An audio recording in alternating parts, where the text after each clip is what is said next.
this project on the basis of passion, which is not possible. Okay, and if you have to do that, then it means you have to call friends, family, and staff, and that is where you will not get the best in terms of creating something meaningful. Let's go back to the movie Azali. What really inspired the making of that movie and the story behind it? Okay, Azali, I think when I set out to make a feature film, I was researching on topics. I mean, because for me, it has to mean something to me. I mean, the subject matter has to be strong, has to mean something to me. So I was researching on topics or areas that I could explore.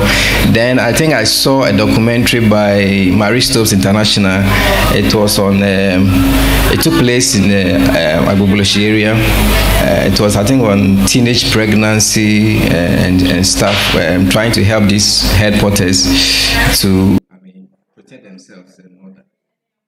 When I saw it, the images and all that, I mean, they were splendid, and I think that inspired me. And then, especially when I researched a bit about films of that nature, films about head porters, streetism, and I realized that nothing really strong has been done in terms of that area. Then I said, okay, why not?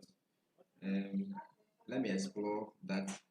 So I called my writing partner Wanda, and then we commissioned some basic research into. We needed to know more about it. So when the feedback, she actually went in there, did a lot of interviews with the young girls and their madams and all that. Brought the feedback back. Then we set out to, I mean, do our structures. I mean, the structure or outline, whatever. I mean, system we had to go through to come up with the story. And while making the movie, what are some of the things that you realized were more intense than what we hear? Because I'm asking this because we, as a more, let me say, privileged Ghanaian people, we only hear about the sad stories and experiences of the street children and the street girls and those who are sold into all these sorts of things. But then I know for you, while making the movie, there are some things that you actually realize that this is deeper than it seems. If you could give us highlight a few of these things and tell us what it felt like. Okay, yes. Being on set, party, Tamale was fine. I mean, Tamale was normal. I mean, I think the place was beautiful. Everything was normal. But when we got to Accra, it was quite different, especially shooting in Sodom and Gomorrah. And that is where, I mean, you realize the authenticity of the story you're trying to tell, because they were basically living the story. And one day, for instance, there was this extra on set. So whilst we were shooting, I think we were delaying him. So then he walked up to me and he said, "Director, when are you going to shoot man? Because Charlie, I have to go and attend to business." I said, "What kind of business?" So she showed me a knife that I have to go and rob. Yeah, she just showed it to me. No, a guy. She has to go and rob. And he was an extra on set. And there's a scene in the movie where they were smoking. Okay? Where they were smoking.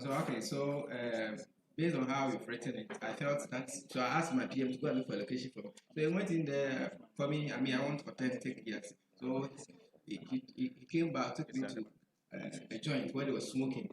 There were there plenty. So when I got there and I spoke to them, and they said, "Okay, Charlie, we want to shoot something small." Said, "Oh, you guys can come." I said, "This is a movie. If it was news, we'll beat you guys, because everybody will know that it's real. But this one is a movie. We are all actors." So what they requested for was that we buy them with, then they can join our actors, and then Wow. so what did we had to, because they were smoking already. So that's the reality of these people. That is the reality. So that scene, everything in there is real. We only position our actor Seydou in there. That's all. Everything is real. the people cutting, everything is real in there. So, in terms of production value, we didn't do much. Everything that we see in there, it's what it is. It's as simple as that. So I'm interested to know if you had a script for the movie, and from what you are saying, I'm hearing that there were a lot of improvises because you were getting the real deal. I'm just wondering about did you ever at a point feel that your life would be in danger? These are people who rob for a living and are okay to say it and do all these sorts of things, and you are going there as a stranger, not knowing the ins and outs. You and your cast, were you not at any point worried about your safety? We were at because some days we were shooting probably into the next day. Yeah, so those days were a bit scary. But at the end of the day, we had them around. Yeah, because you can't shoot in such communities without. Sometimes you'll be shooting in this corner. And okay, Charles, I've seen a nice location. Let's move in there and shoot. And there's another chief. So although it's a cluster, but there are various chiefs in there, and you need to work with these chiefs to be able to access the place very well. So it was dangerous, but we had them around, so it was manageable. What would you say to an upcoming movie producer and writer who is probably going to face the challenges that you faced and the industry is facing, but still wants to make this happen? I would say take your time, get the foundation right.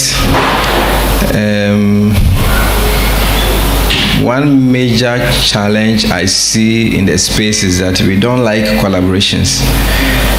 Everyone wants to be a boss. Everyone wants to be the director on set. And that's a big problem in the industry. I think as young guys, we need to work together. You might not have money, but if you find a team that is as passionate as you are, and you can work together, I think that is best. That is one of the easiest ways to overcome some of the challenges we are facing. And then also, the person has to do a very good film that will travel beyond Ghana, because Ghana as a market right now in its current state might not support your film. And when you say a very good film, what kind of film will that be? A very good film is a film that has, strong narrative. The story has to be very good. Story is key. Story is key. Pay attention to story. Pay attention to your sound. Pictures. Ghanaians or young filmmakers are fascinated with 4K, 8K. I don't know what K they are looking for, but it's bullshit. Excuse me for saying that. It's useless. It's not necessary. We shot Azali on 2K. Okay, it's not even up to 2K. Okay, and I remember when Netflix requested for, we sent the footage to them, and then they wrote back to us that they wanted uncompressed footage. And I said, this is our best footage. What do you mean by uncompressed footage? They thought that we shot in 4K, we have compressed it to 2K. This is what it is. So they had to make do with it. But most young filmmakers are overly fascinated with 4K, that K. If the picture is not good, but your story is good, your sound is good, audiences will assume that you shot it that way. That is the intended pictures you wanted to create, and that is what you've created. So focus on story, very good sound. If your sound is bad, then it's a no-no. And try to keep your budget in check. I think, then you are good to go. Let's delve a little bit into the story aspect. Do you think that we don't have enough original stories? Original in the sense of stories that speak to the Ghanaian experience, the ordinary Ghanaian experience, and stories that show our culture and identity as a people, and also express our language and who we are, and the progress we've made from back then to now. I think such stories require money to produce. I mean, if you say original, most stories are actually original stories. Most stories that are being told are actually original stories. They are not adapted. I mean, so most stories are original. But the problem is that for lack of budget, we tend to focus on just one area in telling the basic of stories. Maybe um, sitting in a room talking. Film is a visual medium. It's not about saying, it's about showing. But we end up just being in a room talking. So basically, I think a lot of producers are constrained by budget, and therefore they are not able to envision a bigger, grandier project. So I think that is where most of the challenge is, because if, for instance, I want to do a story about Yasantua, the first thing I'll be concerned with is budget. Am I going to have a budget, a very good budget that can shoot such a film? The same with Kwame Nkrumah, the same with all these, stories you could explore, our history, historical figures and all. So budget is always the problem. You must always write a story that fits into your small budget, and therefore it appears that we are telling the same story, because you can't leave the room. Because the moment you leave the room and you want to shoot outside, and you come to this place, you want to shoot here, they will request for location fee. Aside even the location fee, you face a lot of issues. I don't know why everywhere you want to shoot in Ghana, you have challenges, frustration. So you just sit in your room and shoot. Drive in, drive out, and that kind of thing. I don't know if anyone has a question, or do we have questions coming in from stream? Does anyone have a question for Kwabena Jansa? He is he's a filmmaker and director, and his movie Azali is currently featuring on Netflix. Does anyone have a question? Yeah, okay, we have a question there. Yeah, so I wanted to ask, what's advice do you have for a young up-and-coming writer who wants to move from writing fiction to writing film, seeing as there's no initial skill? I think you have to, if you want to move into it, and it means you are ready, you want to do it yourself, then it's no longer a question of money. Okay, you are determined to do that. Then what I would say is that writing novels is quite different from writing for film. And I think the major difference is in what we call show, but don't tell. Okay, so in film, you want you to show me. I want you to show me instead of telling me. So that to me is a major difference. In terms of structure and all that, they cut across. So once you have a drive to do it, you just talk to maybe a production house. Okay, talk to a production house, or if you have already made script, same, we talk to a production house and see how you can bring some of them to life. But if you don't, then it's just that what I've realized with fictional writers is that they tend to write lots of dialogues. Lots and lots of, I don't like one line, two lines, then you're moving forward. But they'll write because they want to tell, everything that we are supposed to observe and experience the character go through. They want to say it. So it happens in Kuma old films. You see one person will get out of the room, come and stand outside and talk plenty. Everything that should happen in 30 minutes will be said on that spot. Okay, so I think that's the major difference. Apart from that, it's the same. Okay, we need to be rounding up, unfortunately. It's been a very interesting conversation. But after the success of Azali, what is the future looking like, and what can we expect? Now we are thinking big. Okay, so we are putting together another feature and something we believe will be bigger, probably 5 times bigger than Azali. And also because Azali has paved the way, it's like you have a CV now. Yeah, so it's easy to attract investors and high-profile artists and all that. So I think the future is bright, and we will use it well. And one last question. It seems to me that you really like to focus on societal problems and things that are not really discussed in our movies or in our creative industry. Things like, issues in relationships, be it with two friends, be it with a married couple, issues with financial constraints and things like that. What's the reason for your focus on such issues? Because they are human stories. Okay, they are human stories, and once I feel those issues are not being addressed, and I have the ability or the capacity to do it, why not? I mean, I will explore it. So, I mean, like I said earlier, it has to mean something to me. If it doesn't mean anything to me, I wouldn't waste my time on it.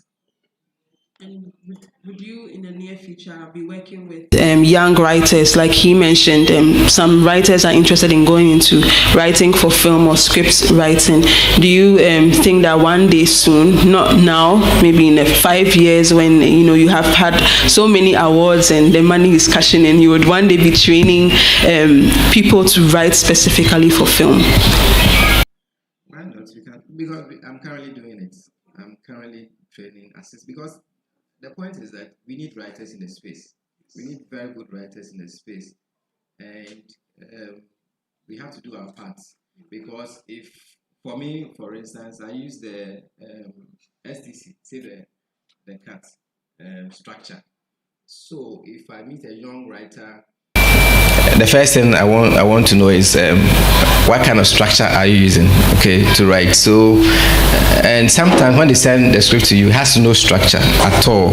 I mean, just like that, beginning, middle, and then end. So then I have to kind of school you because I see maybe they have potential, but you need to introduce them to something that works for me. So I have to introduce them to it. So I sit some of them down, take them through the structure, give it to them. Unfortunately, some of them, you send it to them to go through, come for discussion, and then the next day they send me and say, oh, I've gone through, I've rewritten the script. The script that I started reading, I couldn't go past 10th page. I sent you an STC for you to go through, come, let's discuss, explain things to you so that you can go and then recreate the material very well. They say, and the next few days, they send it to you that they've done it. I don't even go back to read it, but I know it's trash. Okay, so I think we need to grow together because the industry can't grow without writers.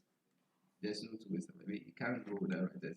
And if you want to work on a lot of projects, then you need to let some go. Okay, as long as they are good enough to create something meaningful for you, you should let them do it. Okay, thank you so much for making the time to be with us. I would personally like to say that your movie Azali is really important because it focuses on issues that we don't see in the creative scene, be it movie, be it stories, and whatever creative form it is. And also the use of the Ghanaian languages was very prominent and very important because we, as a people, are losing our identity to what we have been forced to take. So thank you for that, and we really look forward to seeing more movies like Azali, even better, and definitely we'll be having you back again. Thank you. Thank you so much for having me.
Well, good evening, everybody, and welcome to another edition of Pija, a literary festival in Accra.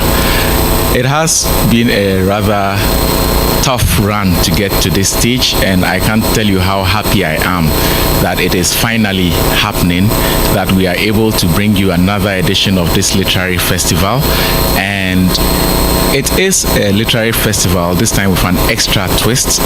We are not going to have the kind of numbers at the venue as we usually do, but to make up for that, we are actually going to be streaming all programs live on our website, and there are going to be several parallel sessions as well, but all of these will be run simultaneously, and we can thank technology, especially YouTube, for this feat, I should call it.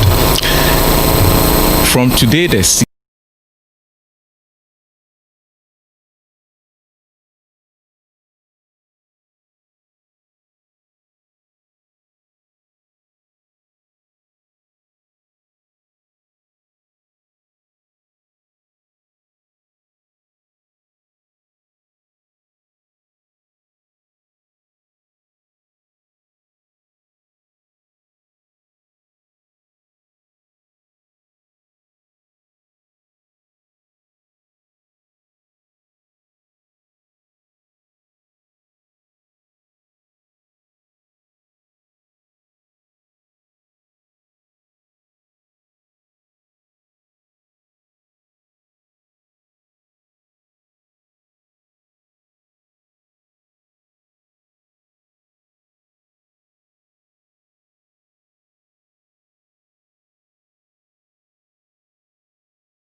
will come after we listen to something from the director of the Goethe Institute, who, once again, thanks to technology, will be delivering welcome words on the screen behind me. Thank you.